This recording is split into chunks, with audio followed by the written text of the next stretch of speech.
Hi hello అండి. ఈరోజు నేను ఎగ్లెస్ కేక్ ప్రిపేర్ చేయడం చెప్తానండి. ముందుగా మనం ఒక కప్పు షుగర్ తీసుకోవాలి. అందులో పావు కప్పు ఆయిల్ వేసుకోవాలండి. ఆయిల్ అనేది స్మెల్ లేకుండా ఉండేది వేసుకోవాలి. అందులోనే ఒక పావు గ్లాస్ వాటర్ వేసుకోవాలి. తర్వాత దాన్ని బాగా మిక్స్ చేయాలండి. దాన్ని ఒకే డైరెక్షన్లో మిక్స్ చేయాలి బాగా కలిసే వరకు.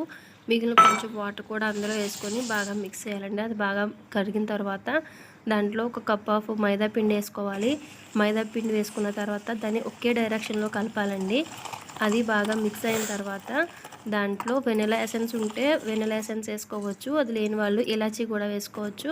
నేను ఇలాచీ వేసానండి. ఇలాచీ తర్వాత ఒక స్పూను బేకింగ్ పౌడర్ అండ్ ఒక స్పూను బేకింగ్ సోడా అండ్ కొంచెం సాల్ట్ వేసుకోవాలి. సాల్ట్ వేసుకున్న తర్వాత దాన్ని మొత్తం బాగా కలిసే వరకు మళ్ళీ ఒకసారి ఒకే డైరెక్షన్లో మిక్స్ చేయాలండి. మిక్స్ చేసిన తర్వాత ఆ కేక్ బ్యాటర్ అనేది ఇలా రిబ్బన్ కన్సిస్టెన్సీలో ఉండాలండి. అప్పుడే మనకి కేక్ చాలా ఫ్లఫీగా వస్తుంది. తర్వాత ఇప్పుడు మనం కేక్ బౌల్ రెడీ చేసుకుందాం. ఒక అల్యూమినియం గిన్నె తీసుకుని దానికి ఆయిల్ అప్లై చేసి దాంట్లో మనం మైదా పిండి డస్ట్ చేసుకోవాలి. ఎక్సెస్ ఏమన్నా పిండి ఉంటే దాన్ని రిమూవ్ చేసేసుకోవాలండి. తర్వాత ఆ కేక్ బ్యాటర్ని మనం రెడీ చేసి పెట్టుకున్న కేక్ టిన్లో వేసేసుకోవాలి. వేసుకున్న తర్వాత దాన్ని ట్యాప్ చేయాలండి. అప్పుడు ఎయిర్ బబుల్స్ ఏమన్నా ఉంటే అవి ఫిల్ అయ్యి పర్ఫెక్ట్గా వస్తుంది. చూడండి, ఆ ట్యాప్ చేసిన తర్వాత మనం ముందుగా ఒక కుక్కర్ గిన్నె కానీ లేదంటే అడుగు దలసరిగా ఉన్న ఒక గిన్నె స్టవ్ పైన పెట్టుకుని ఒక 15 మినిట్స్ ఫ్రీ హీట్ చేసుకోవాలి. ఫ్రీ హీట్ చేసుకున్న తర్వాత ఈ కేక్ బ్యాటర్ని అందులో పెట్టేయాలండి.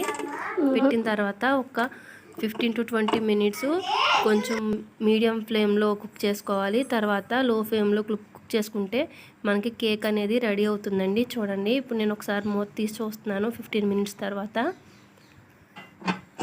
మూత ఓపెన్ చేశానండి. ఓపెన్ చేసిన తర్వాత చూడండి ఎలా చక్కగా ఫ్లఫీగా వచ్చింది మన కేక్ అనేది. ఒకసారి మనం దాన్ని చాక్ కానీ లేదంటే టూత్పిక్ కానీ పెట్టి చూసుకోవచ్చు. చూడండి, నెక్స్ట్ తర్వాత 45 మినిట్స్ తర్వాత కుక్ అయిపోయింది. చూడండి, నేను చాక్ పెట్టి చూస్తున్నాను. చూసారా, కొంచెం అంటుకుంటుంది. దాన్ని ఇంకొక 10 మినిట్స్ లో ఫ్లేమ్లో పెట్టుకోవాలి. లో ఫ్లేమ్లో పెట్టుకున్న 10 మినిట్స్ తర్వాత చూస్తే చూడండి మన కేక్ అనేది కంప్లీట్గా కుక్ అయిపోయింది. చూడండి, ఒకసారి మీకు చూపిస్తాను. చూడండి, చాకు ఎటువంటి పిండి అంటుకోకుండా ఎంత చక్కగా వచ్చేసిందో. ఇప్పుడు మన కేక్ రెడీ అయిందండి. ఇప్పుడు స్టవ్ ఆఫ్ చేసుకొని మనం కేక్ గిన్నె పక్కకు తీసేసుకోవాలి.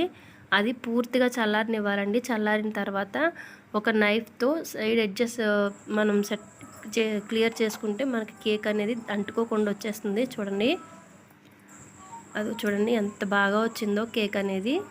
దీన్ని చాలా ఫ్లఫీగా చాలా బాగుందండి కేక్ టేస్ట్ కూడా. ఇది నేను మా పాప కోసం రెడీ చేశాను బర్త్డేకి. చూడండి ఎంత పర్ఫెక్ట్గా ఉందో. తర్వాత నేను ఒక చాక్లెట్తో హ్యాపీ బర్త్డే మైత్రి అని రాశాను. చూడండి, కేక్ అనేది ఎంత ఫ్లఫీగా ఎంత బాగుందో. టేస్ట్ కూడా చాలా అంటే చాలా బాగుందండి. ఎవరైనా ట్రై చేయాలనుకుంటే ఒకసారి ట్రై చేసి చూడండి. డ్యామ్ షూర్ అండి, చాలా అంటే చాలా బాగా వస్తుంది కేక్ అనేది. టేస్ట్ కూడా చాలా బాగుంటుంది. మన చిన్న చిన్న అకేషన్స్కి ఇలా ఇంట్లోనే ప్రిపేర్ చేసుకోవచ్చు. చూసారా ఎంత బాగుందో. ఓకే ఫ్రెండ్స్, నా వీడియో కానీ నచ్చితే ప్లీజ్ లైక్ చేయండి అండ్ సబ్స్క్రైబ్ చేసుకోవడం మాత్రం మర్చిపోకండి.